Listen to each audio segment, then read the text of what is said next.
Assalamualaikum warahmatullahi wabarakatuh. Perkenalkan, nama saya Nuratul Fadilah, kelas 10 AKL 3 nomor absen 13. Saya akan menjelaskan proses masuknya Belanda ke Indonesia.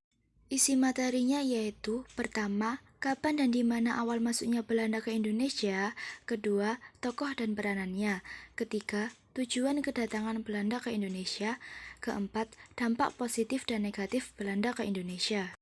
Materi pertama, kapan dan di mana Belanda masuk ke Indonesia?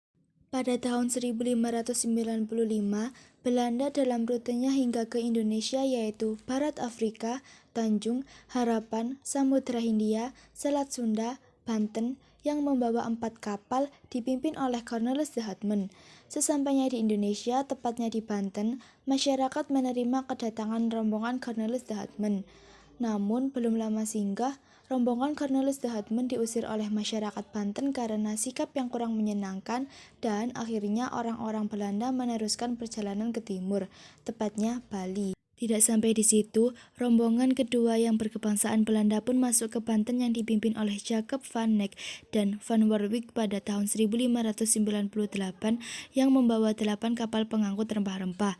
Pada saat yang bersamaan, Banten dan Portugis sedang mengalami keburukan. Bangsa Belanda pun pandai-pandai mengambil hati para penguasa sehingga mereka pun diizinkan mengambil rempah-rempah. Tokoh dan peranannya: Cornelis de Houtman, seorang penjelajah yang lahir di Belanda pada 2 April 1565. Ia adalah penjelajah yang menemukan jalur pelayaran dari Eropa ke Indonesia dan berhasil memulai perdagangan rempah-rempah untuk Belanda. Keberhasilannya ini membawanya berlanjut ke ekspedisi-ekspedisi lain yang berujung pada praktik kolonialisme di Nusantara. Jacob Corneliszoon van Eyck, seorang perwira angkatan laut dan penjelajah asal Belanda. Van Eyck dipilih untuk memimpin ekspedisi kedua pada tahun 1598 dengan tujuan membawa kembali berbagai rempah-rempah. Tujuan kedatangan Belanda ke Indonesia. Tujuan utamanya yaitu untuk mencari rempah-rempah. Rempah-rempah merupakan komoditas yang sangat dibutuhkan bangsa Barat, khususnya Belanda. Tujuan selanjutnya yaitu misi 3D, Gold, Glory, Gospel. Gold yaitu untuk mencari kekayaan, glory berarti kejayaan. Setelah merampas kekayaan Nusantara, mereka memperoleh kejayaan. Kemudian gospel, mereka melakukan penyebaran agama terutama Nasrani ke daerah kekuasaannya. Tujuan lainnya yaitu menguasai Indonesia karena memiliki wilayah yang strategis, yakni sebagai jalur perdagangan internasional antara pedagang-pedagang dari Asia maupun Eropa yang melewati Selat Malaka maupun pesisir pantai utara Pulau Jawa.